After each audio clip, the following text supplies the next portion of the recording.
My sister smiled like she'd already won and said, "Nobody's buying your ridiculous invention. Go back to your office job." My cousin laughed before she finished. The whole table joined in. I kept eating my soup. The next morning, my phone stopped feeling like a phone. It felt like a verdict. The soup was a butternut squash bisque. My mother makes it every October. Same pot, same recipe, same ceramic bowls with the blue rim she's had since the 90s. I remember focusing on it very deliberately. The color, the warmth, the specific weight of the spoon in my hand. Because if I focused on the soup, I didn't have to look at my sister's face. Ava was smiling. Not the smile she uses at work or in photos. The other one. The one she reserves for family dinners when she's located the weak point in the room and decided tonight is the night to press it. She had found mine years ago and returned to it with the reliability of weather. "Nobody's buying your ridiculous invention," she said. "Seriously, Marcus, stop embarrassing yourself and go back to your office job." My cousin Dylan, sitting to her left in the gray Patagonia vest he wears like a personality, snorted before she even finished the sentence. Then Aunt Carol laughed. Then my uncle. Then two of my cousins whose names I cannot say I remember correctly, which tells you something about how much they had previously mattered to my life. The whole table laughed, and I picked up my spoon, and I kept eating my soup. Not because I was small, not because I had nothing to say, because I already knew what none of them did. And I had exactly 14 hours until the rest of the world found out too. Let me tell you about the version of me that would have argued back. He existed. 3 years ago, he was very real. He worked as a data analyst at a mid-size insurance firm in Columbus, Ohio, sitting in a cubicle on the 4th floor of a building that smelled permanently of recycled air and someone's microwaved fish. He made $63,000 a year, which was enough to be comfortable and not enough to feel like a destination. He wore the kind of clothes that signal effort without ambition. He had performance reviews that called him reliable and thorough, which are the professional equivalents of being told your soup is warm. My name is Marcus Webb. I'm 31 years old. I'm the middle of 3 children, which means I occupied the demographic space of being neither the eldest's accomplishment nor the youngest's charm. I was the middle. I was reliable. I was thorough. I was also, in my lunch breaks, filling the backs of printed work reports with product sketches. The problem I kept returning to was specific. Small businesses were getting wiped out by ransomware and phishing attacks at a rate that nobody was talking about loudly enough. The big cybersecurity players had enterprise solutions with enterprise price tags.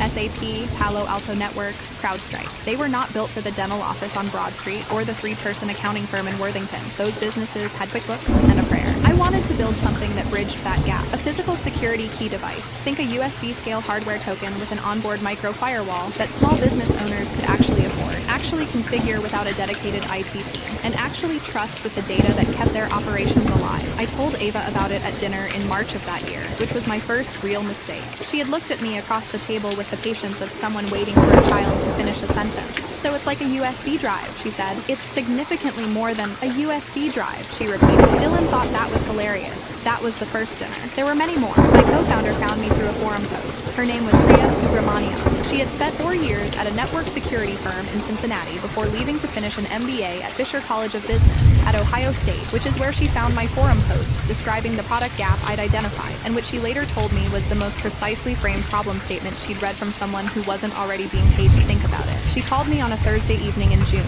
I was sitting in my car in the parking garage of my apartment building because the cell signal was better there. She talked for 11 minutes without stopping. I took notes on my phone in the dark. By August, we had an LLC. By October, we had a first prototype. The first prototype overheated. I don't mean metaphorically. I mean the casing got hot enough to be uncomfortable to hold. We scrapped it. The second prototype was better in every way, except that during stress testing, it created a directory conflict that briefly threatened to corrupt the test drive we'd mounted. Priya caught it at 11:47 p.m. on a Tuesday. We were on a Zoom call, and she said, "Oh, that's interesting," in a voice that meant the opposite. We scrapped it. The third prototype almost worked, which, in hardware development, is the most expensive kind of almost. All of this happened while I was still employed at the insurance firm. I was using vacation days for prototype testing sessions. I was spending lunch breaks in my car on calls with component suppliers. My performance reviews remained sterling because I am, in fact, reliable and thorough, and those qualities don't turn off just because you're building something at midnight. The dinners continued. Every family gathering, Ava found a new approach to the same theme. In November,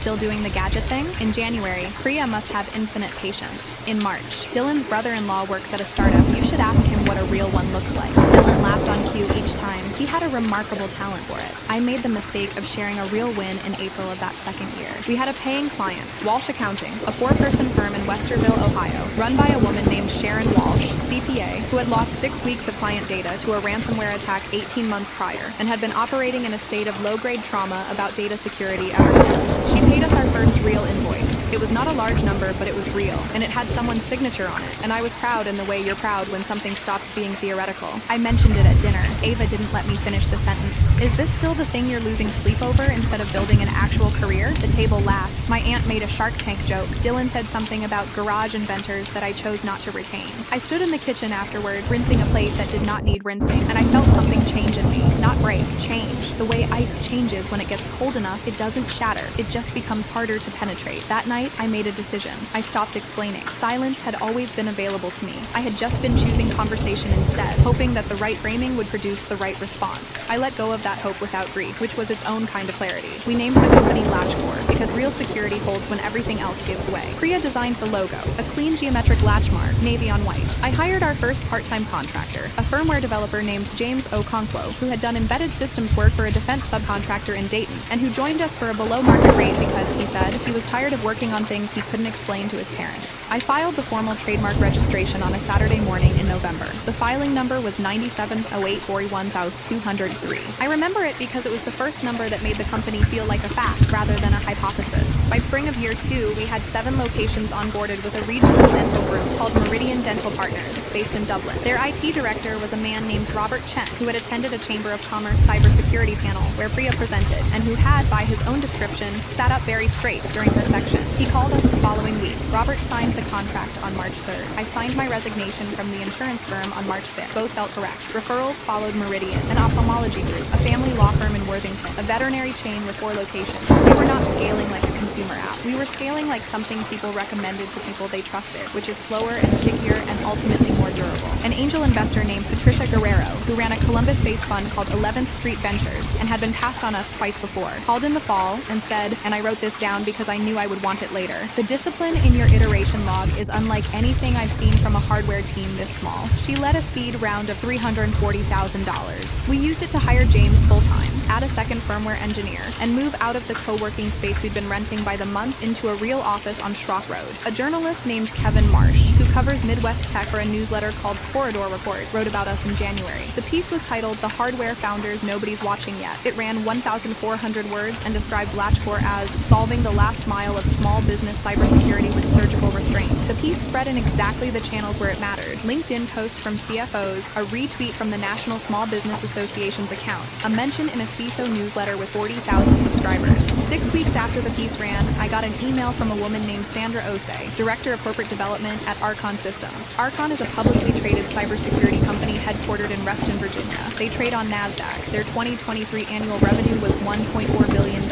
They are not a company that emails small hardware startups for social reasons. Sandra's email was 4 sentences. The last one read, "We'd like to discuss a potential acquisition of Latchcore at your earliest convenience." I read it twice at my desk on Schrock Road at 9:22 on a Tuesday morning. Then I closed my laptop. Then I sat very still for approximately 4 minutes. Then I called Priya. There was a silence on the phone that I will never forget. Then she said, "Okay, stay calm. Call Daniel." Daniel was Daniel Park, our attorney. Daniel S. Park, JD of Park & Ellison LLP in Columbus, a corporate law firm he had co-founded in 2019 after 8 years at a national firm in Chicago. He was 37, absurdly well organized, and had a reputation for M&A negotiations that Priya had researched before recommending him. He was the person we had retained early, before we needed him, which he later told us was the single best decision small company founders consistently failed to make. Daniel took the call on the first ring. "Send me the email," he said. "Don't respond to it yet." The next 6 weeks were the most disorienting of my professional life. Not because they were bad, because they were genuinely good, and I had no template for that. Daniel Park flew to Reston twice. He spent 4 hours on calls with Archon's legal team on a Friday that I remember primarily as the Friday I walked laps around the Schrock Road parking lot for 90 minutes, because I couldn't sit still. Sandra Osei and I spoke twice, calls that were friendly in the manner of calls where both parties understand that friendliness is a form of professionalism and not an indication of final terms. The number Archon offered in the letter of intent was not the number in the final agreement. The final number was higher. I am not going to write it here for the same reason pilots don't discuss the exact weight of the cargo mid-flight. Suffice to say, it was enough that when Daniel Park said it to me plainly on the phone, I had to ask him to say it again, which he did, patiently, because he had clearly seen this reaction before. Priya cried, not dramatically. She made a small sound and then was silent and then said, "We actually did it," in a voice so quiet it sounded like someone confirming a dream while still inside it. James Okonkwo sent me a text that read, said, I told my parents last night. My mom lit a candle. I did not respond immediately because I was in the parking garage of my apartment building, and I was not doing well at being a composed person. I told no one in my family. Silence had protected me on the way up. It would protect me on the way out. The final board approval vote at Archon was scheduled for Monday morning. My mother's family dinner was Sunday evening. I decided to go. I arrived at 6:15 with a bottle of Maomi Pinot Noir and a face I had practiced in the bathroom mirror twice that afternoon.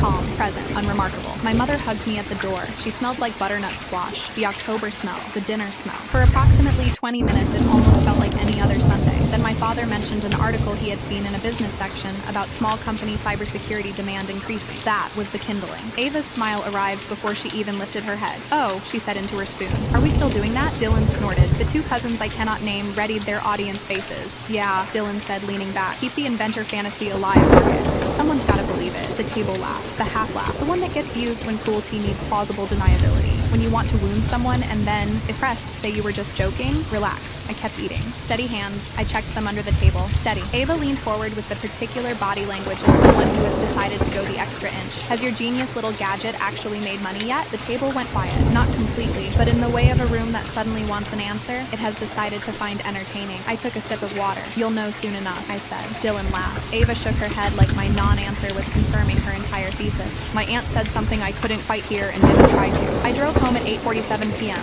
set my alarm for 6:30 a.m., made a cup of chamomile tea I didn't finish, lay on top of my bed covers and stared at the ceiling for a while. Then I went to sleep. At 8:12 a.m., Monday, Daniel Park called. Board approved, he said. Final documents are being prepared now. We should have signatures by 11. I was sitting at my kitchen counter in yesterday's sweatshirt. I said, okay. He said, Marcus, you understand what I'm telling you? Yes, I said. Okay, he said. Congratulations. For real. The documents came at 10:44 a.m. I signed them at my kitchen counter with a pen I had to find in a junk drawer. The pen was from a Hyatt hotel. I remember thinking that was funny. At 1:47 p.m., Archon Systems issued the press release. Archon Systems acquires LatchCore, expanding small business cybersecurity portfolio. By 2:28 p.m., the headline was on TechCrunch, the Wall Street Journal's tech section, and 17 other places I watched appear on my Google alert in real time, with the slightly surreal quality of watching a domino chain you set up months ago finally reach the other end of the table. At 2:51 p.m., Sandra Osei sent me a personal email that said, welcome to the family. You built something that mattered. I read it 3 times. At 3:10 p.m., my phone stopped feeling like a phone. It felt like weather. Patricia Guerrero from 11th Street Ventures called at 3:14. Kevin Marsh from Corridor Report called at 3:22 to ask for a comment.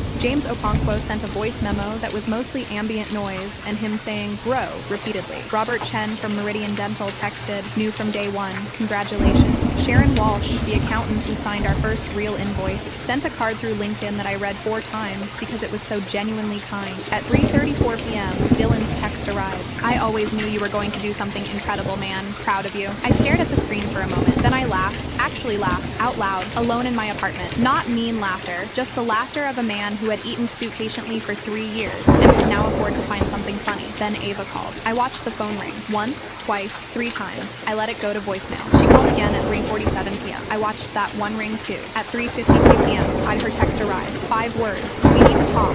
Now. Not, I'm sorry. Not, I was wrong. Not even, congratulations, Marcus. Just 5 words that told me exactly who she still was and exactly what she thought the moment was about. She thought this was her moment to reposition, to get ahead of the story, to arrive in my life as someone who had always believed in me before the evidence made that the profitable position to hold. I read the message. I put the phone face down on the counter, and I smiled. Here is what happened in the weeks after. Ava called 4 times in the first 3 days. I did not answer. She left 2 voicemails. I listened to both. The first was careful, warm in the performative way. Congratulations up front. Pivot to, we should catch up. The second was less careful. There was an edge in it, something that sounded like entitlement wearing the costume of hurt feelings. She texted again on day 4. Can you at least respond? This is family. I thought about that word for a moment. Family. The invocation of it as a trump card. As if the biological connection retroactively changed the record. As if the butternut squash bisque dinners were not also family and also the place she had chosen, repeatedly, to use me as the room's entertainment. I responded on day 5. I wrote, hi Ava, I'm processing a lot right now. I'll reach out when I'm ready. That was true, and it was enough. Dylan's text I responded to 4 days in.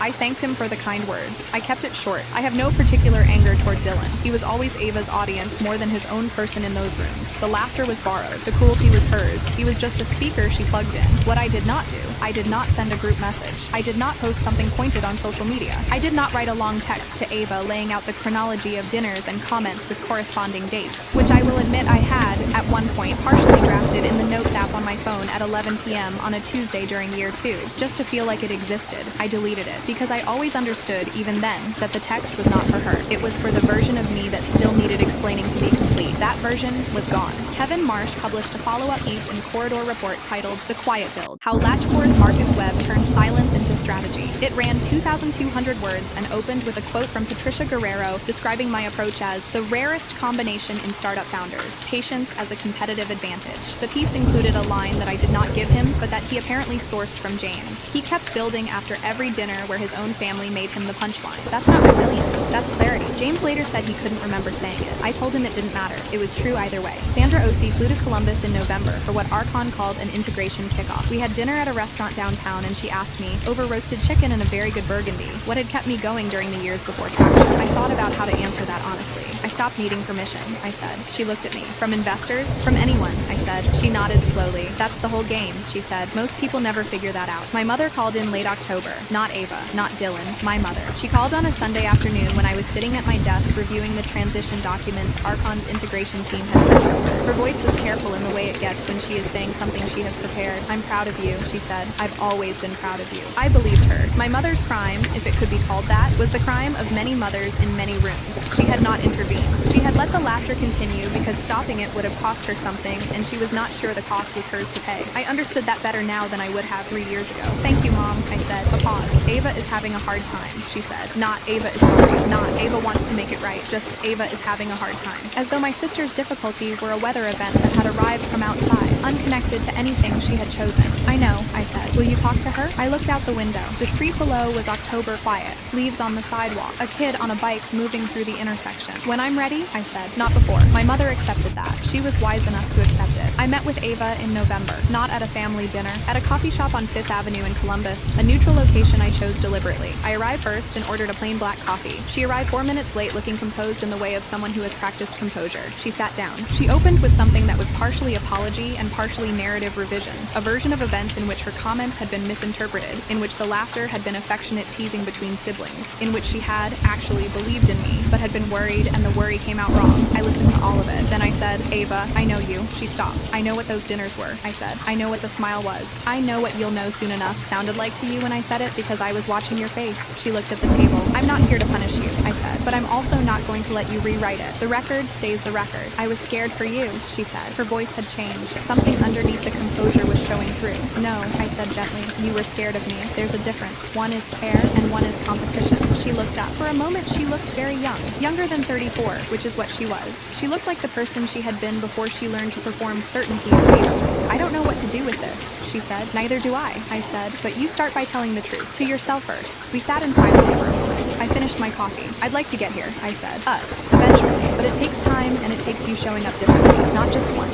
She nodded. I think she meant it. I won't know for a while. In January, Priya and I attended Archon's National Partner Conference in Austin. There were 400 people in a ballroom, and at one point, a slide went up on the main screen that said, LatchCore, protecting what others overlooked. And I stood in the back of that room with a glass of sparkling water and felt something I did not have the right word for until I was on the plane home. The word was settled, not celebrated, not triumphant, settled. The feeling of having come to rest at a place that is actually correct. The version of me who sketched ideas on printed work reports in a cubicle on a Tuesday at noon. That man was not wrong about anything. He was just early, and the years in between were not failure. They were construction. The dinner table is still there. The soup is still butternut squash in October. My mother still uses the ceramic bowls with the blue rim. Scout, Dylan's dog, will still bark from the next room. The people will still talk around the subject of who is succeeding and who is not, because families are long negotiations with identity, and that does not change overnight. What changed was me. I no longer needed the table to confirm what I already knew. That is the only victory that actually holds. Dylan texted me in December. Hey, you ever need anyone on the sales side of things? Keep me in mind? Seriously. I read it. I did not laugh. I didn't respond for 3 days. Then I wrote, I'll let you know if something comes up, because I meant it. I actually meant it. Grudges are expensive. I can afford not to keep them, but I'm also not in a hurry. Ava texted me on New Year's Eve. I've been thinking about what you said. You were right about the difference. I read it at 11:53 p.m., 7 minutes before midnight, alone in my apartment with a glass of Mayomi Pinot Noir, the same label I had brought to that last Sunday dinner dinner, which felt like a lifetime ago, and also like last week. 7 minutes of silence. Then my phone buzzed with the New Year texts from Priya, from James, from Daniel Park, from Robert Chen, from Patricia Guerrero, from Sharon Walsh the accountant, from Kevin Marsh, from Sandra Osei, from my mother, from the people who had been there. I replied to all of them first. Then I picked up Ava's message again, and I typed back 2 words. Thank you. Not, it's fine. Not, I forgive you. No worries. Let's pretend. Just, thank you for saying the true thing, finally, in the right direction, even if she was still learning to mean it all the way through. Some things take time. The company took 3 years. The table will take longer. That's okay. I know how to be patient.